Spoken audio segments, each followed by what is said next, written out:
معلومه شو دي آیت مبارکونه یو مؤمن مسلمان همیشه خوف خدا، للهیت، تواضع، عاجزی، انکساری سره وخت لري. دا سینا چې د ګناهونو په وجه باندې په زړه باندې زنګ لګي او لګي دومره حد تورسي چې بیا د زړه د حق قبلولو د صلاحیت محروم شي. څنګه چې حدیث پاک کې راځي چې کله یو انسان یو ګناه وکړي په زړه باندې یو تور داغ لګي، توبه استغفار سره هغه داغ میټو شي.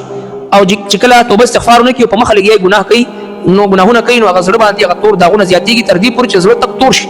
او بیا په دې زړه کې چې د حق قبلولو صلاحیت پاتې نشي او بیا په دې زړه باندې مهر لګي د معصیت او د نافرمانی، او بیا په دغه انسان باندې نیک محفل بدلږي او په بد محفل کې چې دغه خوشحالي او بیا دغه روح ناپاک او نجس شي. د ګناه او د معصیت په ځای کې خوشحاليږي او د الله د دین او د پاک مجلس او د پاک محفل نه د خوف او یره محسوسي او د نیک اعمال کول او د داسې شي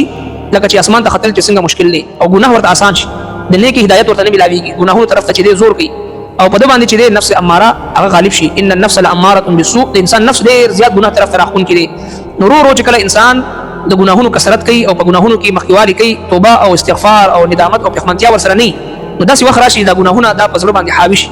او بیا داسې وخت راشي چې الله تبارک وتعالى بیا فیصله وکړي د انسان په باره کې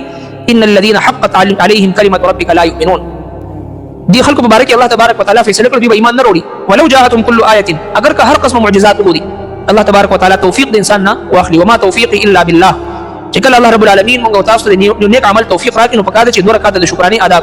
چې کله رب کائنات زموږ د تندي او خپل ځان ته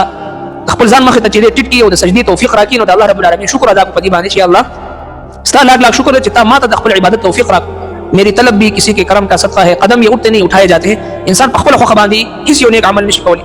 او په خپل مهارت او په خپل کمال باندې کچري الله تبارک وتعالى انسان خپل نفس ته حواله کړي نو به انسان هیڅ یو کار نشي کولی چې څومره نیک اعمال کوي محض د الله رب العالمین فضل، کرم او احسان او دغه په توفیق سره.